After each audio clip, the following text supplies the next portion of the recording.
എന്താ പേര്? Neelambari. Hello all, welcome back to Swasthi. അപ്പോൾ ഇന്ന് ഞങ്ങൾ അക്ഷയനെയും കൂട്ടി മേഘയെ കാണാൻ പോവാണ്. മേഘയുടെ വയറ് കാണലാണ് ഞങ്ങളുടെ പ്രധാന ഉദ്ദേശം. ഞങ്ങൾ രാവിലെ തന്നെ അക്ഷയുടെ വീട്ടിലെത്തി. പക്ഷേ രാജാവ് റെഡിയായിട്ടുണ്ടായിരുന്നില്ല. കഴിഞ്ഞ തവണ ഞങ്ങൾ ലേറ്റ് ആയതുകൊണ്ട് ഇത്തവണ പകരം വീട്ടിയതാണെന്ന് തോന്നുന്നു.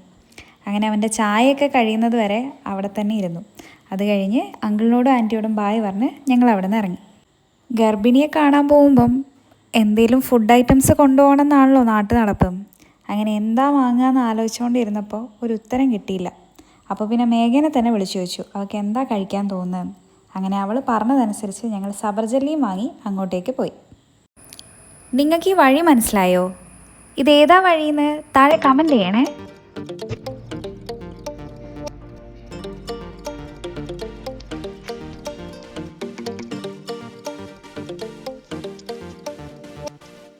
മേഘയുടെ അടുത്ത് എത്തിയപ്പോൾ അവൾ തൊടുത്ത് സുന്ദരിയായിരിക്കുന്നുണ്ടായി.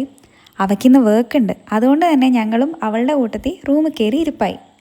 നിന്നെ കാണാൻ ഇവനെ കൂട്ടിട്ട് വരുന്നേ ഇവന്റെ വീട്ടിൽ പോയിട്ടാ മനസ്സിലാവുന്നേ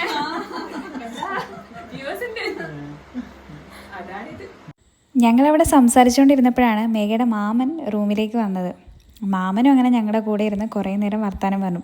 ഞങ്ങളുടെ ഡാൻസ് വീഡിയോസൊക്കെ കാണാറുണ്ട്, ഇനി എപ്പോഴാണ് നിങ്ങളിവിടെ വന്ന് ഡാൻസ് വീഡിയോസ് എടുക്കുന്നതെന്നൊക്കെ മാമൻ അന്വേഷിച്ചു. കുറേ നേരം ഞങ്ങളിവിടെ വർത്താനം പറഞ്ഞതിന് ശേഷം മാമൻ തിരിച്ചുപോയി. മേഘയ്ക്കൊരു ബ്രേക്ക് കിട്ടിയ സമയത്ത് ശുദ്ധവായു ശ്വസിക്കാനായി ഞങ്ങൾ പുറത്തിറങ്ങി. എന്നിട്ട് അവിടെ ഇറയത്തിരുന്ന് കുറേ നേരം സംസാരിച്ചു. മേഘയുടെ വീട് കുറേയധികം പഴക്കമുള്ളൊരു തറവാടാണ്. ഇതിൻ്റെ ഹോം ടൂർ വീഡിയോ ഞങ്ങൾ പിന്നീട് ഒരിക്കൽ ചെയ്യാം കേട്ടോ. മേഘയ്ക്ക് പിന്നെ ഓഫീസ് കോൾ വന്നപ്പം ഞങ്ങൾ കുളം കാണാനായി പറമ്പിലേക്ക് ഇറങ്ങി. അങ്കിൾ ഇപ്പോഴും ഈ കുളത്തു നിന്നാണ് കേട്ടോ കുളിക്കാറുള്ളത്. അവിടെ വെച്ച് അക്ഷയ് തൻ്റെ മാരക ഫോട്ടോഗ്രാഫിക് സ്കിൽസൊക്കെ പുറത്തെടുക്കുകയുണ്ടായി. ചായ കുടിക്കാൻ നേരായപ്പോഴേക്ക് സ്കൂളിൽ ബെല്ലടിക്കാൻ വെയിറ്റ് ചെയ്ത് നിൽക്കുന്ന പിള്ളേരെ പോലെ ഞങ്ങളെല്ലാം വേഗം തന്നെ അടുക്കളയിലേക്ക് ഓടിക്കേറി. അവിടെ മേഘ ബ്രെഡ് ടോസ്റ്റ് ഉണ്ടാക്കുകയായിരുന്നു.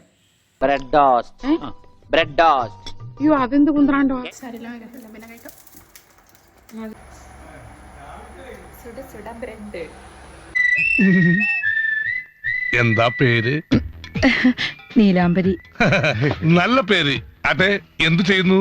അമ്മയെ സഹായിക്കുന്നു. എന്താ ഹോബീസ്? ഐ മീൻ ഒഴിവ് സമയങ്ങളെങ്കിലും ചിലവഴിക്കുന്നു? ഒഴിവ് സമയം കിട്ടാറില്ല.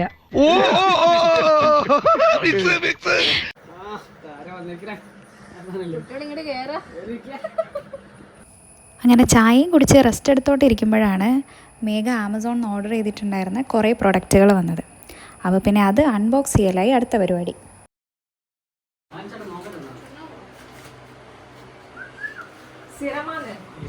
ഇവിടെ വന്നു കഴിഞ്ഞാൽ മേഘയുടെ എന്തെങ്കിലും ഒരു സാധനം എടുത്തിട്ട് പോകുക എന്നുള്ളത് അക്ഷയുടെ ഒരു ഹിഡൻ അജണ്ടയാണ്. അതുകൊണ്ട് തന്നെ ഓരോ സാധനം അൺബോക്സ് ചെയ്യുമ്പോഴും മേഘയ്ക്ക് ടെൻഷനായിരുന്നു. ഏതിലാ അവൻ കൈയിടാൻ പോകുന്നതെന്ന് അറിയത്തില്ലല്ലോ. വർക്കിൻ്റെ ഇടയിൽ പോലും മേഘ ഭയങ്കര ജാഗരൂകമായിട്ടാണ് ഇരുന്നത്.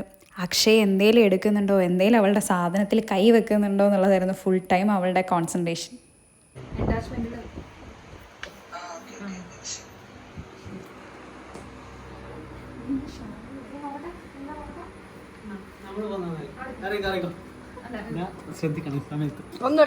വയറ് കാണാൻ പോയ ഞങ്ങൾ ചായ മാത്രമല്ല ഉച്ചക്ക് അവിടുന്ന് ബിരിയാണിയും കൂടെ കഴിച്ചിട്ടാണ് തിരിച്ചു പോകുന്നത്.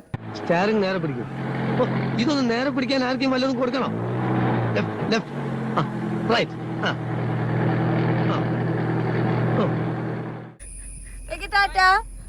Bye bye.